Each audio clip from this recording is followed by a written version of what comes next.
Have you ever heard about a document created by politicians in the United States that claimed the country should guarantee its global leadership, including securing access to natural resources anywhere on the planet? This idea, which still generates debates and controversies today, emerged in the early 2000s through a project known as the Project for the New American Century. Before we continue, make sure to subscribe to the channel and activate the notification bell so you don't miss the next analyses and news about international politics and events that could change the world. Now let's understand this story better. The so-called Project for the New American Century was a strategic think tank formed by politicians and analysts in the United States. In its documents, the project argued that the country should maintain a dominant position on the global stage after the end of the Cold War. According to the texts published by the group, the United States should preserve its military and political capabilities in order to guarantee international stability and protect its strategic interests. Over the years, some analysts began to connect these ideas with U.S. foreign policy decisions made during different international conflicts. In academic debates about geopolitics, some researchers describe a pattern that appears in several international interventions over the last decades. According to these studies, the process often begins when a country is labeled as a global threat. This nation may be described as an authoritarian regime or as a danger to international security.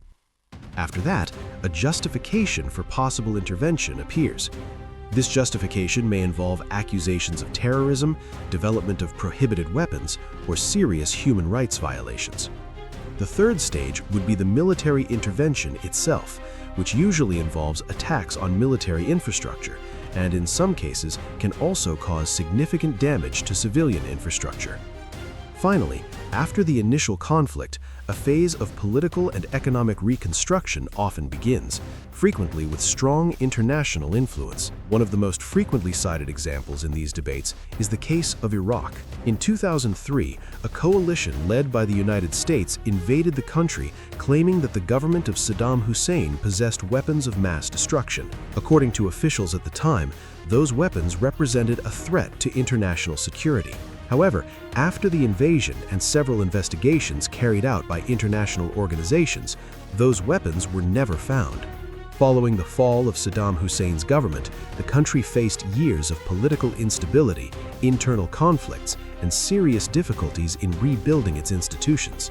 This situation eventually contributed to the emergence of extremist groups, including the organization known as the Islamic State. Another frequently cited example is Afghanistan. After the terrorist attacks of September 11, 2001, the United States launched a military operation aimed at fighting the terrorist network Al-Qaeda and overthrowing the regime of the Taliban. The war in Afghanistan lasted about 20 years and involved enormous military and financial resources. Even after 2 decades of international presence, when the U.S. troops withdrew in 2021, the Taliban returned to power in the country. This outcome raised many discussions about the challenges of political and institutional reconstruction in regions affected by prolonged wars. Another case frequently mentioned in geopolitical debates is Libya. In 2011, during what became known as the Arab Spring, a military intervention led by the NATO helped overthrow the government of Muammar Gaddafi. After the fall of the regime, the country experienced years of instability, with different militias competing for control of important regions, especially those rich in oil. Meanwhile, in Syria, the conflict that began in 2011 quickly turned into a complex war involving several international powers.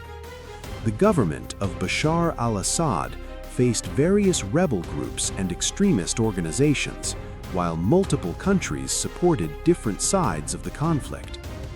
Beyond the political and military dimensions, experts also highlight the strategic importance of the region.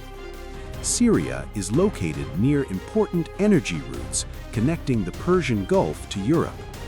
Because of this, some analysts believe that factors related to energy and the control of commercial routes may also influence geopolitical decisions. When we look at all these conflicts together, they often appear in academic debates about global power, international security, and disputes over natural resources.